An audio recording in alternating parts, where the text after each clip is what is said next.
English మాట్లాడడానికి భయపడుతున్నారా? అయితే మీకోసమే ఈ స్పోకెన్ ఇంగ్లీష్ క్లాసెస్. వెంటనే కాల్ చేసి జాయిన్ అవ్వండి. నమస్తే, వెల్కమ్ టు సుమన్ టీవీ. ప్రస్తుతం మనతో పాటు ఉన్నారు psychologist, life coach, human behaviour sciences expert doctor Madhurima Reddy గారు. మేడంతో మాట్లాడదాం. నమస్తే మ్యామ్. నమస్తే నవీన గారు. మ్యామ్, ఇల్లీగల్ రిలేషన్షిప్స్ మనం ఇంతకుముందు ఒక వీడియోలో మాట్లాడుకున్నాం వీటి గురించి. అంటే అక్రమ సంబంధాలు పెరగడానికి కారణాలు ఏంటంటారు అసలు? మొదటి కారణము ఫస్ట్ ఆఫ్ ఆల్ వాళ్ళ మైండ్ సెట్ అండి. వాళ్ళ మైండ్ అలా ఉండడము, ప్లస్ వాళ్ళకి లస్ట్ డ్రివెన్ అంటాం దాంట్లో. ఇప్పుడు లవ్ డ్రివెన్, లస్ట్ డ్రివెన్ ఉంటుంది. లస్ట్ డ్రివెన్ అంటే ఎప్పుడు ఒక ఫీలింగ్ ఆఫ్ లస్ట్ అనమాట. వాళ్ళ ఆ లస్ట్ ఉన్నప్పుడు ఏమవుతుందంటే అది ఒకరితో సాటిస్ఫై కాదు. ఇద్దరు మెయిల్ కానీ ఫీమేల్ కానీ, ఇది ఇద్దరికీ ఉంటుంది. ఇప్పుడు అంటే ఫీమేల్ది కొంచెం అప్పట్లో బయటపడేది కాదు, ఇప్పుడు అందరికి బయటపడుతుందండి చాలా మందికి. అది ఒక వయసుతో కూడింది కాదు. ఇప్పుడు ఏ వయసు అన్నా చెప్పచ్చు. అంటే ఇప్పుడు 20లోనే వస్తుందా, 30లోనే వస్తుందా, 40లోనే వస్తుందా, 50లోనే అని చెప్పలేము.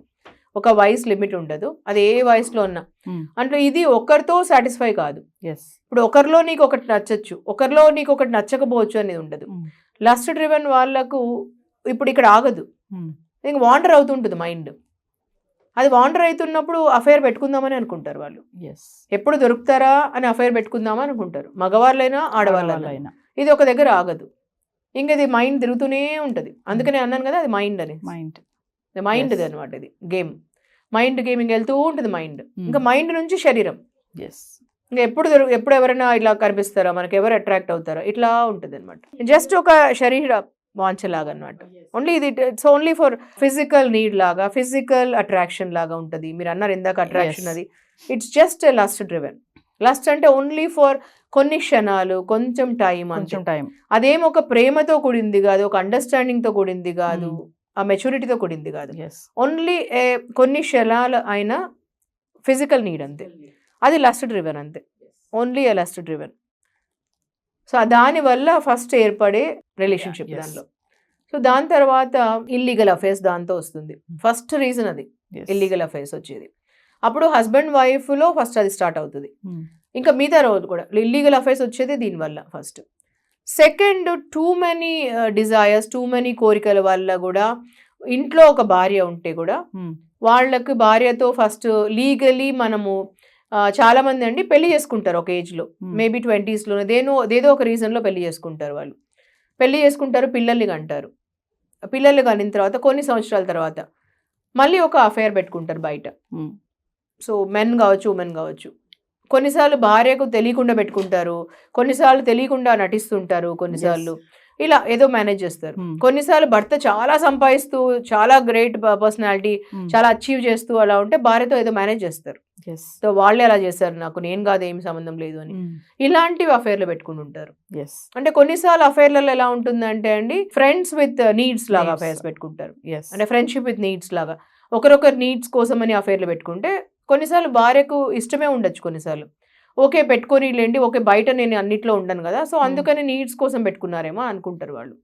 ఇలాంటి అఫైర్స్ అనేది డిఫరెంట్ వెరైటీస్లో పెట్టుకుంటున్నారు ఈ మధ్యలో. ఓకే, అంటే వైఫ్ కి తెలిసినా కూడా కొన్నిసార్లు ఇలా ఉంటున్నారు. ఓకే, సో అలాంటి అఫైర్స్ కూడా జరుగుతున్నాయి, అవసరాల కోసం అని. సో ఇలా డిఫరెంట్ వెరైటీస్ ఆఫ్ అఫైర్స్ జరుగుతున్నాయి. ఓకే, సో ఇలా జరుగుతున్నాయి different varieties of affairs. So main affair is lust driven అవుతుంది. Second affair is friends with needs both each other, mutual affairs లాగా, దాంట్లో mutual understanding of affairs, friends with needs లాగా. So తర్వాత ఏమి అంటే నెక్స్ట్ది different, ఇంకా ఇక్కడ కొలీగ్స్ దానిలో ఆఫీస్లో ఇట్లాంటివి జరుగుతున్నాయి. ఈ థర్డ్ అవుతుంది. ఇలా డిఫరెంట్ వెరైటీస్ అవుతున్నాయి. మెయిన్ రీజన్ ఏముంటుంది మేడం అంటే, ఇప్పుడు ఈ ఇల్లీగల్ రిలేషన్షిప్ పెట్టుకునే దాంట్లో చూసుకుంటే మ్యారేజ్ అయిన వాళ్ళకి ఎక్కువ ఉంటుంది ఇది. అది ఉమెనే కానీ మెన్నే కానీ ఎక్కువ శాతం చూసుకుంటే ఉమెన్ ఎక్కువ ఉన్నారు ఇందులో. మెయిన్ రీజన్ ఏంటంటారంటే మనీ అని కొంతమంది ఆస్పెక్ట్స్ ఉన్నాయి. ఆ ఆస్పెక్ట్లో కూడా ఇలా ఇల్లీగల్ రిలేషన్షిప్ వెళ్ళడానికి కారణాలు ఉంటాయంటారా?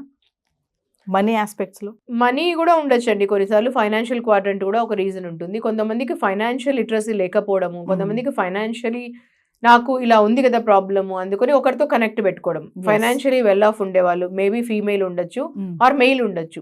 అలాంటి వల్ల ఫ్రెండ్షిప్ విత్ నీడ్స్ చెప్పాను కదా, ఆ నీడ్స్లో ఇది కూడా రావచ్చు అండి. ఫైనాన్షియల్ కూడా ఒక నీడ్ ఉండొచ్చు. ఓకే, సో వాళ్ళే ఫైనాన్షియలీ లిటరసీ పెట్టుకొని డిపెండ్ వాళ్ళపైన అయితే బాగుంటుంది. కానీ ఇది ఇలాంటివి పెట్టుకోవడం వల్ల ఏమవుతుందంటే, మేబీ అఫైర్ పెట్టుకోవడం వల్ల ఒక టైంలో అది నెగిటివిటీకి కూడా దారితీస్తుంది. ఒకవేళ అది ఎక్స్‌ప్లాయిటేషన్ కి అయితే అది కూడా దారి తీయొచ్చు. సో ఇలాంటి వాళ్ళు కూడా అఫేర్ పెట్టుకుంటారు కొంతమంది. అంటే కొంతమంది ఫినాన్షియల్ గా రిలేషన్ అంటున్నారు కదా మేడం, నీడ్స్ అన్నారు కదా మీరు, అంటే ఇలా ఫినాన్షియల్ గా వెళ్ళిన వాళ్ళు తర్వాత సెక్షువల్ గా కూడా మారే ఛాన్సెస్ ఉంటాయంటారా? ఫస్ట్ స్లోగా ఫ్రెండ్షిప్ లాగా స్టార్ట్ అవుతుందండి వాళ్ళు. ఫస్ట్ ఆ ఫ్రెండ్షిప్ లో ప్యూరిటీ ఉండి మంచి ఒట్టి ఫ్రెండ్షిప్ లాగా ఉంటే బాగుంటుంది. Opposite sex only friendship relation bonding ఉంటే, అంటే ఇద్దరు ఒక మెయిల్ అండ్ ఫీమేల్ ఫ్రెండ్స్ లాగా కూడా ఉండొచ్చు. అది నిజంగా బాగుంటుంది, చాలా బాగుంటుంది.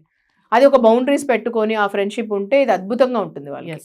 సో కానీ అక్కడ వరకు లిమిటేషన్ లేకుండా దాని తర్వాత కొన్ని దానిలో వాళ్ళు అట్రాక్ట్ అవుతారు, కొన్నిసార్లు ఎమోషనలీ కనెక్ట్ అవుతారు, తర్వాత ఫిజికలీ కనెక్ట్ అవుతారు, ఇలాంటివి అవుతాయి. దాని తర్వాత ఫైనాన్షియలీ అన్ని చోట్లకు దారితీస్తుంది వాళ్ళకి.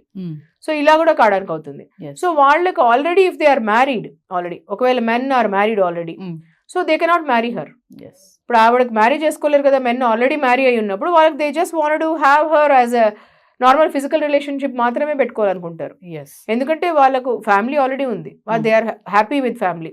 భార్య ఉండాలి, పిల్లలు ఉండాలనుకుంటారు, లీగలీ సొసైటీలో అలా ఉండాలనుకుంటారు. కానీ ఈ అమ్మాయితో కూడా ఉండాలనుకుంటారు. సో అది ఎన్ని రోజుల వరకు వెళ్తుంది?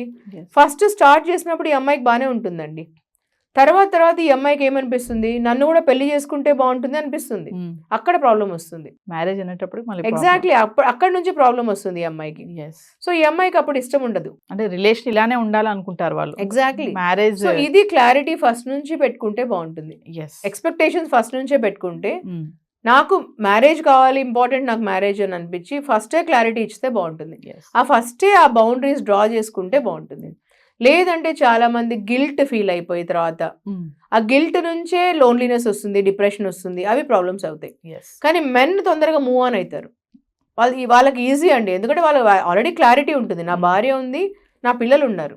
కానీ ఉమెన్ కి it is very difficult to move on. వాళ్ళకు నన్ను ఎక్స్‌ప్లాయిట్ చేశారేమో అని ఒక ఫీలింగ్ వస్తుంది. ఆల్రెడీ వాళ్ళకి భార్య పిల్లలు ఉన్నారు కదా, మరి నా లైఫ్లోకి ఎందుకు వచ్చారు? నా లైఫ్లోకి వచ్చింది నన్ను ఒక పర్పస్గా, నన్ను గేమ్ లాగా వాడుకోవడానికే కదా, నన్ను వాడుకొని ఎక్స్‌ప్లాయిట్ చేయడానికే కదా అని ఒక ఫీలింగ్ ఉంటుంది. నాతో అఫేర్ పెట్టుకొని నన్ను గేమ్ లాగా కానీ వాళ్ళు మెన్ ఏమనుకుంటారంటే, నీదే రెస్పాన్సిబిలిటీ, నీకు తెలిసి నాకు వచ్చావు, ఇలా ఈజీగా బ్లేమ్ వేసుకుంటారు వాళ్ళు ఒకరొకరి పైన. సో ఆ ఒకరొకరి పైన బ్లేమ్ వేసుకున్నప్పుడు మూవ్ ఆన్ ఎవరైతారు ఫాస్ట్ అంటే సమ్ టైమ్స్ మెన్ అవుతారు, some times very slow women అవుతారు. కొన్నిసార్లు ఏమంటే డ్రింకింగ్ అండ్ స్మోకింగ్ లోకి వస్తారు. మనం మహానటి గారిది చూసాము, ఆల్రెడీ ఉమనైజర్ అని తెలిసి కూడా ఆవిడ పెళ్లి చేసుకున్నారు, ప్రేమించారు, పెళ్లి చేసుకున్నారు. ప్రేమించడానికి ముందే చెప్పాడు అతను, నాకు ఇలా భార్య ఉంది, పిల్లలు ఉన్నారు అని చెప్పేసి. ఆవిడకి తెలిసి పాపం పెళ్లి చేసుకున్నారు. ఆ రోజు పెళ్లి చేసుకున్న తర్వాత ఆవిడ ఎక్స్పెక్ట్ చేశారు మారుతారేమో ఇట్లా అని చెప్పేసి. కానీ ఏమైంది, మారుతారేమో అని ఎక్స్పెక్ట్ చేసిన తర్వాత ఆవిడకి ఆల్రెడీ పిల్లలు పుట్టిన తర్వాత మహానటి గారికి ఆవిడ సక్సెస్ అయ్యారు, అవార్డు తీసుకుంటున్నారు. అలా ఉన్నప్పుడు ఇందాక మనం టాక్సిక్ రిలేషన్షిప్లో మాట్లాడాం, మనము we need to celebrate our life with those people who celebrate us. So ఎప్పుడైతే కొంచెం తేడా వచ్చిందో సక్సెస్లో, హీ ఫెల్ట్ వెరీ జెలస్ కదా, అక్కడ సక్సెస్ దగ్గర ప్రాబ్లం అయిపోయింది. దాని తర్వాత ఆల్రెడీ ఉండే క్వాలిటీస్, ఉమనైజింగ్, లస్ట్ డ్రివెన్. ఉమనైజింగ్, ఇంత మహానటి అని ప్రేమించి పెళ్లి చేసుకొని ముందుండే క్వాలిటీ ఏంది? ఉమనైజింగ్. నాకు వీక్నెస్, నాకు బలహీనత అని చెప్పాడు. అంటే ఉమనైజింగ్ అనేది, లస్ట్ డ్రివెన్ అనేది బలహీనత. అప్పుడు ఏమన్నా సావిత్రి, ఇప్పుడు కొత్త ఏంటి అని అడిగాడు. ఇప్పుడు ఎందుకు కొత్త, ఇప్పుడేంటి కొత్త, నాకు ముందు కూడా ఉన్నింది కదా అని అడిగాడు. అంటే అప్పుడు ముందు నీకు సావిత్రి లేదు కదా జీవితంలో, ఇప్పుడు పెళ్ళైన తర్వాత ఇప్పుడు నేను సావిత్రి గణేష్ని. ఆ మాట చాలా బాధ అనిపిస్తుందండి ఆ సినిమా చూసినప్పుడు. మహానటి, అప్పుడు ముందు నువ్వు నువ్వు గణేష్వి, ఇప్పుడు నేను సావిత్రి గణేష్ని, నువ్వు పెళ్లి చేసుకున్నావు నన్ను, అంటే నేనున్నా కూడా నీకు మరి ఇంకొక అమ్మాయి కావాల్సి వచ్చింది, నీ ప్రేమ అక్కడికి ఆగలేదు. సో నేనున్నా కూడా ఇంకొక అమ్మాయి కూడా కావాల్సి వచ్చింది, నీకు ఒక వేరే ప్రాస్టిట్యూట్ కూడా కావాల్సి వచ్చింది అని అర్థం. అంటే నేను ఇవ్వలేనిది ఒక ప్రాస్టిట్యూట్ నీకు, అంటే దాని పేరు ఏంటి అంటే, అక్కడ లస్ట్ డ్రివెన్ వాళ్ళు అక్కడ ఆగరు ఒకరు. అది ఉన్నప్పుడు మనకు దాని పేరు మైండ్ అండి. ఆ మైండ్ వాండరింగ్ చేస్తూ ఉంటుంది. అది ఉన్నప్పుడు క్వాలిటీ ఏంటంటే మనకు ఆ వ్యసనం అంటాం దాని పేరు. అది కూడా ఒకటి డ్రగ్, స్మోకింగ్, డ్రింకింగ్, దానిలాగా మైండ్ ఇట్లా వాండరింగ్ చేస్తుంటుంది. అది చేసినప్పుడు ఏమవుతుందంటే అక్కడ ఆగదు. అది ఎంత అందమైన అమ్మాయి ఉన్నా భార్య, అది ఆగదు అక్కడ, ఒకరితో అయిపోదు, అది ఆగదు అక్కడ. అది వాండరింగ్, ఆ సిచ్యువేషన్ వచ్చినప్పుడు అది అఫేర్ పెట్టుకుంటుంది వెళ్ళి. సో ఇంత అద్భుతమైన సక్సెస్ఫుల్ ఉమెన్ మహానటి గారు. మహానటి అద్భుతం, నాకు one of the most favourite. Mahanati గారు. సో ఆవిడలాగా ఇంకా ఎవరు పుట్టలేరు, అసలు అంత మంచిగా ఎవరు అసలు చేయలేరు. Yes. అలా ఉండే ఆవిడ అంత అందగత్తె, అంత మంచి యాక్ట్రెస్ అలా ఉన్నా కూడా లాస్ట్ చివరికి ఏమైందండి, చివరికి మిగిలేది అంత Loneliness. డ్రింకింగ్ లో అలా అయిపోయేసి ఆవిడ యాక్సెప్ట్ చేయలేక, మనం ఇందాక అన్ని మాట్లాడుకున్నప్పుడు ఆవిడ యాక్సెప్ట్ చేయలేకపోయారు, Hmm. బ్రేకప్ ని యాక్సెప్ట్ చేయలేకపోయారు, అతనితో ముందరికి వెళ్ళలేకపోయారు. Yes. అది ఎంత తొందరగా యాక్సెప్ట్ చేసి ముందరికి వెళ్తే ఎంత ముందరికి బాగుంటుంది, కానీ యాక్సెప్ట్ చేయలేకపోయారు. చేయలేకపోయారు, అక్కడితో ఎండ్ అయిపోయింది. ముందు ఉమనైజర్ అతను, ఇప్పుడు కొత్త ఏముంటుంది ఇంకొక, కానీ అప్పుడు జెమిని, అప్పుడు నువ్వు గణేష్ గణేష్. గణేష్ అప్పుడు, ఇప్పుడు నేను ఆ. సావిత్రి గణేష్. సో ఇక్కడ క్లాషెస్ వచ్చేసి అక్కడ ఆగిపోయేసి ఆవిడ డ్రింకింగ్ అన్నిటికీ వచ్చేసేసి ఇలా అఫైర్స్ అనేది దీని నుంచి వస్తాయి. ఎస్. లస్ట్ డ్రివెన్ ఫస్ట్, ఇలా ఫస్ట్. సక్సెస్ కి మళ్ళీ ఈగోస్ వల్ల వస్తాయి, ఒకరిపైన ఒకరికి ఈగోస్ వల్ల. సో అలా డ్రివెన్ వల్ల వస్తాయి. తర్వాత హస్బెండ్, ఇంకొకటి ఏంటంటే హస్బెండ్ వైఫ్ మధ్యలో సరిగా అండర్స్టాండింగ్ లేకపోవడం, ట్రస్ట్ లేకపోవడం, ఎస్. కన్వర్సేషనల్ కమ్యూనికేషన్ లేకపోవడం. హస్బెండ్ వైఫ్ అంటే ఎవ్రీడే అట్లీస్ట్ 1 hour కమ్యూనికేషన్ ఉండాలి, కన్వర్సేషనల్ కమ్యూనికేషన్. దానివల్ల అండర్స్టాండింగ్ పుడుతుంది, దానివల్ల ప్రేమ పుడుతుంది. ఆ ఫ్రెష్నెస్ ఇంపార్టెంట్ ఇద్దరిలో. ఎస్. రోజు రోజుకి ఒక కొత్త ప్రేమ రావాలి ఇద్దరిలో, అప్గ్రేడ్ అప్పుడే ఉంటుంది, ఆ కొత్తదనం ఉంటుంది ఎప్పుడు. లేదన్నా అనుమానాలు వస్తాయి. ఎగ్జాక్ట్లీ, ఆ కొత్తదనం ఉంటుంది. ఈ రోజు కొత్తగా పుట్టినలాగా ఉండాలి ప్రేమ. అలా ఇద్దరిది responsibility, husband the responsibility and wife the responsibility. Everyday love న్యూగా Exactly. ఉండాలంటారు. Thank you. థ్యాంక్ యూ అండి.